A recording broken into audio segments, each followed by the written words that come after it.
Bueno, todo el libro en sí me llamó la atención. No podía pararme en nada en concreto, aunque a partir del capítulo 3 fue cuando empecé a sentir que no podía parar. Por ejemplo, cuando Eckhart habla sobre la vida disfuncional, a mí me tocó la fibra sensible a aquello, porque crecí en una familia muy disfuncional y eso es algo con lo que he tenido que vivir toda mi vida, el cuerpo dolor. Y para mí este libro se ha convertido en un manual para la vida, ya sabes. Nacemos, nos lanzan al mundo exterior y no tenemos información útil. Por ejemplo, cuando compras un coche te dan un manual o cuando compras un electrodoméstico. Sin embargo, en la vida llega un punto en el que cuando cumples la mayoría de edad te dicen, venga, vete a hacer tu vida. Y mientras intentamos vivir esa vida nos exponemos a toda la negatividad de la sociedad, la negatividad de nuestras familias y intentamos hacer lo mejor posible, pero con este libro se puede llegar mucho más lejos. Bueno, gracias, Bill. Eka, te tengo que decir algo. No sé de dónde vienes, pero bueno, leí en el libro que estabas estudiando una carrera, pero algo te pasó que hizo entrar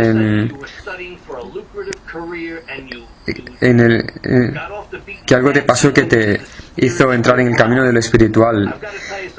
Y la verdad es que, amigo mío, necesitamos más gente como tú.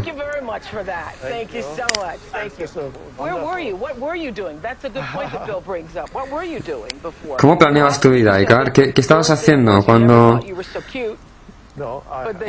pasó todo esto? La semana pasada dijiste que tu punto fuerte no era la imagen, pero que... Bueno, entré a la universidad bastante tarde porque dejé la escuela cuando tenía 13 o 14 años y cuando cumplí los 18 me fui a vivir a Inglaterra. Una vez allí encontré un repentino interés por la intelectualidad. Empecé una búsqueda que solo me trajo más infelicidad. Pensaba que todas las respuestas se encontrarían a nivel intelectual. ¿Qué carrera querías estudiar entonces? Quería ser un profesor de universidad y encontrar todas las respuestas hasta que me di cuenta de que no las podía encontrar allí. Y cada vez me estaba más depresivo, más infeliz. Y un buen día ocurrió algo dentro de mí que me cambiaría para siempre. La desidentificación con mi mente. Lo mismo que pasó a nuestro amigo Bill mientras leía el libro. Cuando una persona reacciona de manera tan extraordinaria al contenido del libro es porque la lectura del libro coincide con su propio despertar. Esto ocurre solo porque la persona estaba preparada para ello. Es maravilloso ver cuando eso ocurre.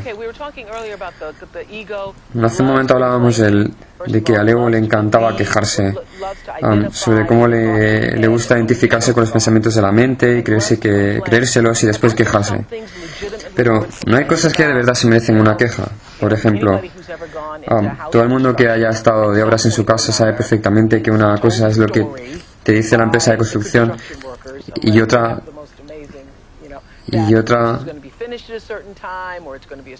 te dicen que se va a hacer en un determinado tiempo, que te dan un presupuesto, pero luego la realidad es completamente diferente. Quejarse por ese tipo de cosas no es legítimo. Por ejemplo, en el libro dices lo de mi sopa está fría.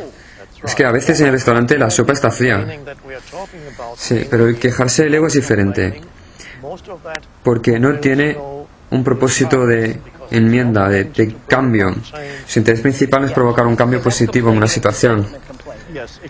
Eso sería un quejarse lleno de resentimiento, ¿no? Muchas personas se están quejando solo en su cabeza, no verbalizan lo que piensan. Ya se ha verbalizado, se queda solo en la cabeza. El 90% de los casos del quejarse no tiene un propósito real, porque su intención no es la de provocar un cambio, sino solo la de fortalecer el ego. Hay situaciones en las que hay que decir algo para que la situación problemática cambie. Ese tipo de queja es totalmente diferente. Es una forma de queja positiva. Por ejemplo, si la sopa en el restaurante está fría, entonces dices, mi sopa está fría, ¿me la puede calentar, por favor? y eso no está mal. Puede que también quejarse, puede que se llame también quejarse, pero no es un tipo de queja negativa, porque su propósito está conectado con una situación real y con un deseo de provocar un cambio. También se podría quejar uno desde la perspectiva del ego en esa misma situación, por ejemplo, intentando encontrar un culpable. Ahí sería cuando el elemento personal entraría en escena y se llenaría de negatividad. En el momento en que uno se enfada, si te lo tomas como algo personal, intentas encontrar un culpable, es como que quieres convertir a la otra persona en tu enemigo. Eso ocurre cuando te quejas de esa manera, si el albañil, ya sea con un albañil en tu casa o con cualquier otra situación. Siempre puedes encontrar una manera de expresar sin negatividad aquello que te gustaría que fuera corregido. Sin la negatividad que fluye por la queja cuando ésta viene del ego. Si lo haces así, cualquier cosa que quieras cambiar tiene muchas más posibilidades de éxito que si lo haces con negatividad. Lo negativo provoca una reacción, un conflicto.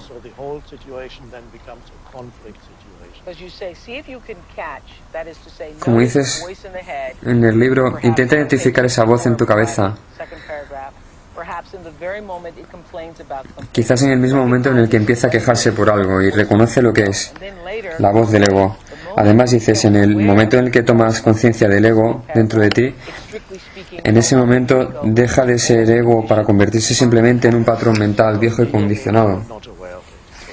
Sí, porque solo es ego mientras tú no lo hayas identificado. El ego es inconsciencia. Algo que la gente se suele preguntar cuando toman conciencia de esa voz que se está continuamente quejando en la cabeza es: ¿estoy consiguiendo que la situación cambie realmente? Y si realmente miran a la situación se darán cuenta de que la respuesta es que no. Solo se trataba de quejarse por quejarse, para crear más una sensación de tener la razón. Y esto es mucho peor cuando uno busca la confirmación de otra persona, porque de esa manera se refuerza y consigue que sean dos los que se quejen. Vamos a hablar con Doris desde Londres.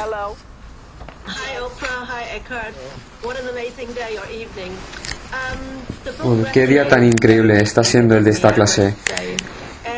Este libro me ha llegado al corazón, de verdad. Leyendo la página 62, me surgió una pregunta. El párrafo dice que el rencor es la emoción que va de la mano del quejarse. Mi pregunta es: ¿cuál es el lugar que tienen los sentimientos que quedan cuando alguien te hace daño, cuando te hacen daño emocionalmente? ¿Vienen del ego? ¿Me puedes dar una situación real en la que sientas esto? Siempre es más fácil hablar de algo dentro de un contexto. Bueno, cuando alguien te hace daño con algo que dice o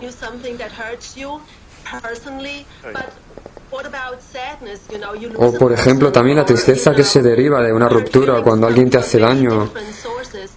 Esos sentimientos pueden venir de diferentes fuentes. ¿De dónde vienen? ¿Cuánto tienen que ver con el ego? Bueno, pongamos por ejemplo que alguien te critica y te sientes herida. Tal vez porque te sientes apegada a algo que estabas haciendo y que te critiquen, eso logra conseguir que te sientas herida. Ahora, mira bien. Bueno, lo primero es, no puedes decir, no debería estar sintiendo eso, pero obsérvalo y di qué parte de mí se siente herida, porque es el ego el que se siente herido. Observa qué te ha hecho sentir así, qué estás sintiendo en ese momento. Es una imagen mental de ti misma la que se ha sentido herida. Por ejemplo, la mayoría de la gente se siente identificada con la etiqueta de soy bueno, y enseguida cuando alguien les dice lo contrario entran en cólera.